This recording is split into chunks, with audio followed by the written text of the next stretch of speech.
आज हम हिंदी गद्यांश और पद्यांश का सेट नंबर 2 देखेंगे। तो सबसे पहले सेट को सॉल्व करने से पहले हम एक बार क्वेश्चन को रीड कर लेंगे। पहला क्वेश्चन हमारे पास में गद्यांश का उपयुक्त शीर्षक है, शीर्षक बताना है, सही वक्तव्य कौन सा है।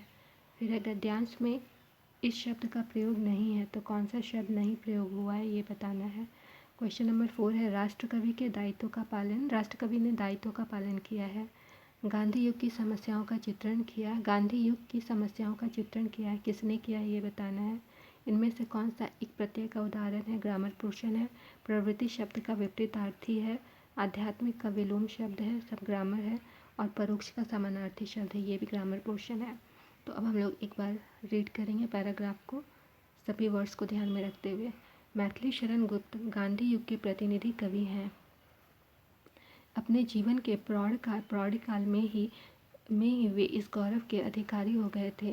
गांधी युग का प्रतिनिधित्व एक सीमा तक संपूर्ण आधुनिक काल का प्रतिनिधित्व भी माना जा सकता है। गांधी युग की प्रायः समस्त मूल प्रवृत्तियाँ, राष्ट्रीय, सामाजिक और सांस्कृतिक आंदोलन गुप्त जी के काव्य में प्रतिफलित हैं। यह प्रतिफलन प्रत्यक्ष भी है और परोक्ष भी। कुछ रचनाओं में युग जीवन का स्वर मुखर है और इनमें वातावरण की हलचल का प्रत्यक्ष चित्रण किया गया है। इसमें कवि राष्ट्रकवि के दायित्व का भी पालन करता है। तो यहाँ पर हमारा क्वेश्चन नंबर 4 का आंसर मिल जा रहा है। राष्ट्रकवि के बारे में पूछा गया, किसने राष्ट्रकवि के दायित्व का पालन किया है, तो हमारा हो जाएगा answer Maithili Sharan Gupt. Option number 3, fourth का आंसर हो जाएगा ऑप्शन नंबर 3। आगे देखते हैं।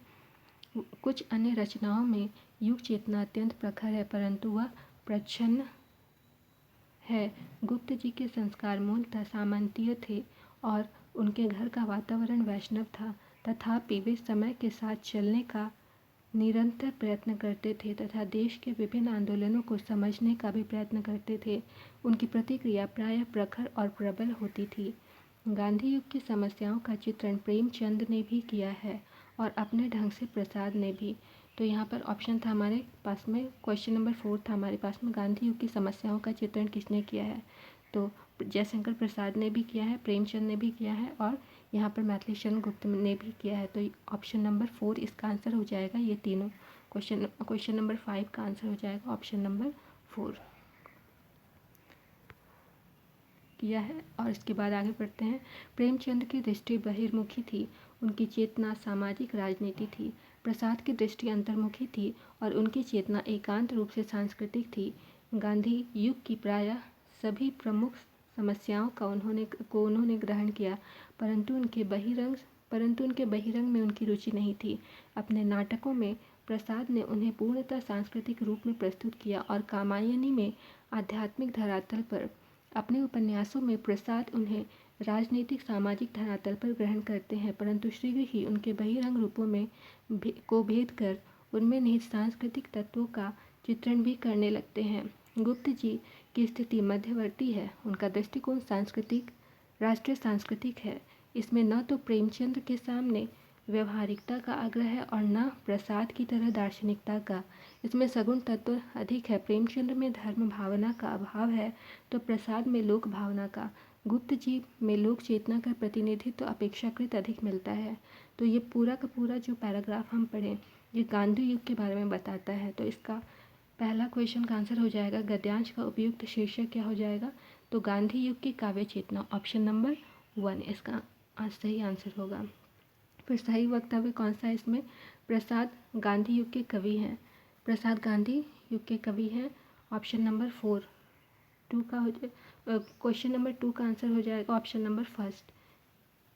फिर है गद्यांश में इस शब्द का प्रयोग नहीं है, तो पूरा गद्यांश में जन काव्य नाम का शब्द का प्रयोग नहीं किया गया है। फिर क्वेश्चन नंबर 4, 5 तो हम कर चुके हैं। इनमें से कौन सा एक प्रत्यय का उदाहरण है, क्वेश्चन नंबर 6, तो सिद्धांत धन एक सैद्धांतिक हो जाएगा, राजनीति धन एक राजनीतिक, समाज धन एक सामाजिक। तो इसका आंसर ऑप्शन नंबर 4 हो जाएगा। ये सभी में एक प्रत्यय का यूज़ हो गया है। फिर है प्रवृत्ति शब्द का विपरीतार्थी है, विपरीतार्थी विलोम बताना है तो प्रवृत्ति का विपरीतार्थक हो जाएगा ऑप्शन नंबर 4 निवृत्ति। आध्यात्मिक का विलोम शब्द है, आध्यात्मिक का विलोम हो जाएगा भौतिक, ऑप्शन नंबर 3। परोक्ष का समानार्थी शब्द है तो परोक्ष का समानार्थी समानार्थी शब्द क्या हो जाएगा? ऑप्शन नंबर 2 अप्रत्यक्ष। तो ये हमारा प्रोज कंप्लीट हुआ। अब देखते हैं पोइट्री सेक्शन। पद्य सेक्शन को देखते हैं। तो पद्य में सबसे पहले एक बार रीड कर लेते हैं पद्य को। सारे शीतल कोमल नूतन मांग रहे हैं तुझसे ज्वालाकण, विश्व शलभ सिर धुन कहता, मैं हाय न जल पाया तुझ में मिल, सिहर सिहर मेरे दीपक जल, जलते नभ में देख असंख्यक, स्नेह तीत नित कितने दीपक, जल में सागर का उर्जलता, विद्युत ले घिरता है बादल, विहस विहस मेरे दीपक जल। तो इसमें पहला क्वेश्चन है हमारे पास में, इस काव्यांश में कवि ने दीपक के माध्यम से किसे संबोधित किया है? तो आंसर हो जाएगा इसका ऑप्शन नंबर 1 मनुष्यों को। क्वेश्चन नंबर 2 हमारे पास में है, इस काव्यांश की शैली कैसी है? काव्यांश की शैली बताना है। तो इसका आंसर हो जाएगा ऑप्शन नंबर 2 संबोधन। क्वेश्चन नंबर 3 है, विहस शब्द का अर्थ है। विहस शब्द का अर्थ यहाँ पर हो जाएगा ऑप्शन नंबर 3 हंसी। क्वेश्चन नंबर 4 है हमारे पास में, दीपक में मिलकर कौन जलना चाहता है?